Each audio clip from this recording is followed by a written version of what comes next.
അനൂപ് ഇതിന് മറുപടി പറയണം. ഇതിനിടയ്ക്ക് ഒരു വാർത്താക്കുറിപ്പ് പുറത്തു വന്നിരിക്കുന്നു. KPCC അധ്യക്ഷന്റെ വാർത്താക്കുറിപ്പാണ്. കോൺഗ്രസും UDF-ഉം അതിജീവിതയ്ക്കൊപ്പമാണ്. നടിയെ ആക്രമിച്ച കേസിൽ കോൺഗ്രസും UDF-ഉം അതിജീവിതയ്ക്കൊപ്പമാണെന്ന് സണ്ണി ജോസഫ് MLA. ഈ കേസിൽ ഗൂഢാലോചന ഭാഗം തെളിയിക്കാൻ കഴിയാത്തത് പ്രോസിക്യൂഷന്റെയും അന്വേഷണ ഏജൻസിയുടെയും പരാജയമാണ്. ഇക്കാര്യത്തിൽ സർക്കാർ അപ്പീൽ ഫയൽ ചെയ്ത് മുഴുവൻ പ്രതികൾക്കും ശിക്ഷ ഉറപ്പാക്കണം. അതായത് അനൂപ്, ഇപ്പോൾ ഈ വാർത്താക്കുറിപ്പിൽ അപ്പീൽ ഫയൽ ചെയ്ത് മുഴുവൻ പ്രതികൾക്കും ശിക്ഷ ഉറപ്പാക്കണമെന്ന് പറയുമ്പോൾ അപ്പീൽ കൊടുത്ത് ഉപദ്രവിക്കരുത് എന്നാണ് UDF കൺവീനർ പറഞ്ഞത് കേട്ടോ. അല്ല, ഞാൻ സ്മൃതി ഞാൻ അതിനെക്കുറിച്ച് പറഞ്ഞല്ലോ. അതിനു മുമ്പ് ഇവിടെ ഒരു കാര്യം ഞാൻ പ്രത്യേകം പറയാൻ ആഗ്രഹിക്കുകയാണ്. ഈ വിധി വന്നതിന് ശേഷം ആദ്യ പ്രതികരണങ്ങളിലൊന്ന് KPCC പ്രസിഡന്റിൻ്റെയാണ്. KPCC president Sunny Joseph, അദ്ദേഹം KPCC പ്രസിഡന്റാണ് എന്നതിലുപരി ഒരു പ്രാക്ടീസിങ് ക്രിമിനൽ ലോയർ കൂടിയായിരുന്നു.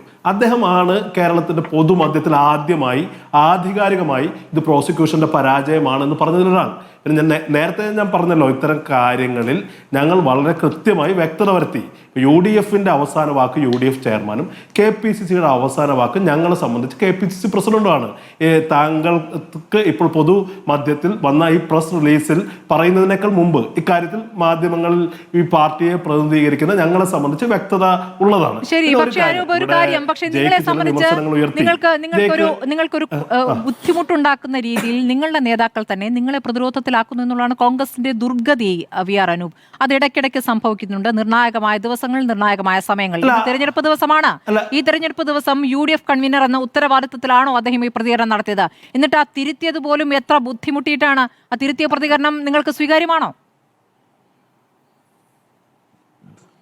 അല്ല, ഇവിടെ ഞങ്ങൾ കൃത്യമായി ഞങ്ങളുടെ നിലപാട് പറഞ്ഞതിന് ശേഷം അത് അപ്രസക്തമാണെന്നേ. ഇവിടെ ജയിക്ക് എന്താ പറയുന്നത്? മുകേഷ് ഒരു ഘടകത്തിലുമില്ല.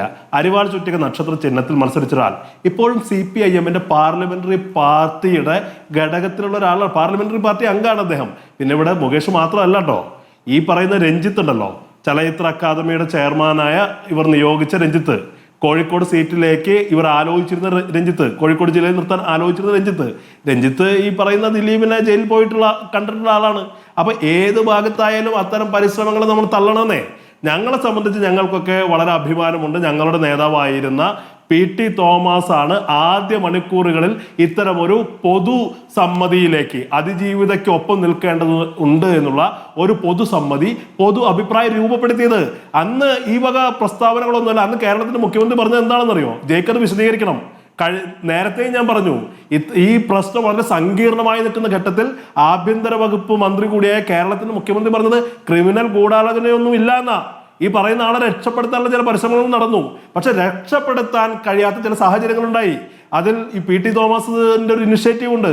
നിങ്ങളുടേത് ഉൾപ്പെടെയുള്ള മാധ്യമങ്ങളുടെ വലിയ ഇടപെടലുകളുണ്ട്.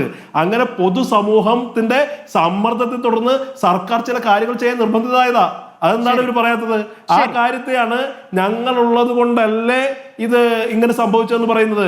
ഇവിടെ ഈ അതിജീവിത തന്നെ എത്രയോ വട്ടം PT തോമസിനോടുള്ള കടപ്പാട് വ്യക്തമാക്കിയിട്ടുണ്ട്. ഞാനൊരു കാര്യം കൂടി വ്യക്തമായിട്ട് പറയാം. ഞങ്ങളൊക്കെ, ഞാനിപ്പോൾ തൃശ്ശൂർ സ്റ്റുഡിയോയിൽ നിന്ന് സംസാരിക്കുന്നത്, അതിജീവിതക്കെതിരെ ആദ്യം സാഹിത്യ അക്കാദമിയിൽ സംഘടിപ്പിക്കപ്പെട്ട ഒരു ഫെമിനിസ്റ്റ് കളക്റ്റീവിന്റെ അടക്കം അത്തരം പരിപാടിയിൽ പങ്കെടുത്ത് സംസാരിച്ചിട്ടുള്ള ആളാണെന്ന് അഭിമാനത്തോടെ ഇവിടെ വെച്ചിട്ട് പറയും. ഇവിടെ ഈ പറയുന്ന ആളുകൾ ജയിക്ക് വിശദീകരിക്കണം. മുഖ്യമന്ത്രി ഇങ്ങനെ ഒരു പ്രസ്താവന നടത്തിയിട്ടുണ്ടോ? ആ പ്രസ്താവനയെ തള്ളി പറയാൻ ജയിക്ക് മറ്റ് കാര്യങ്ങളൊക്കെ വിടൂ. UDF കൺവീനറേക്കാൾ വലിയ പോസ്റ്റാണല്ലോ കേരളത്തിന്റെ മുഖ്യമന്ത്രിയുടെ. അദ്ദേഹം ഭരണപരമായ നേതൃസ്ഥാനത്തിരിക്കുന്ന വ്യക്തിയാണല്ലോ. ഈ സമയത്ത് അന്ന് മുഖ്യമന്ത്രി നടത്തിയ പ്രസ്താവന എന്തിന്റെ അടിസ്ഥാനത്തിലാണെന്ന് ഈ ചർച്ചയിൽ ജയിക്ക് വിശദീകരിക്കുന്നേ. എന്നിട്ട് നിങ്ങൾ UDF കൺവീനറെ കുറിച്ച് പറയൂ, ഞങ്ങൾ അംഗീകരിക്കാം. ശരി.